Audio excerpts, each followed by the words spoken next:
नमस्कार। आज जन्माष्टमी का सोहर सुनाने जा रही हूँ।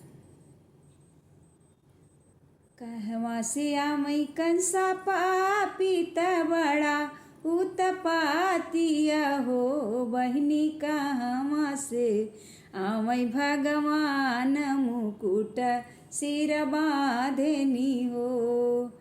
कहवा उतारी कंसा पापी बड़ा उत्पातिया हो, बहनी कहवा उतारी भगवान मुकुट सिर बांधनी हो।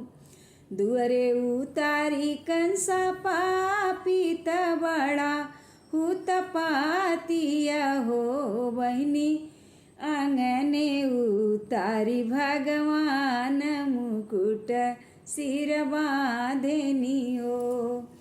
काऊ खियाई कंसा पापी बड़ा उत्पातिया हो, बहनी काऊ खियाई भगवान मुकुट सिर बांधनी हो।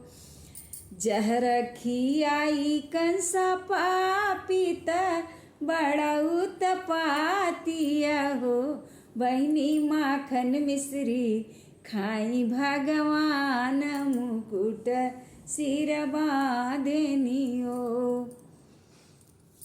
कौना मंगन कंसा पापी बड़ा उत्पातिया हो, बहनी कवन मंगन भगवान मुकुट सिर बांधनी हो।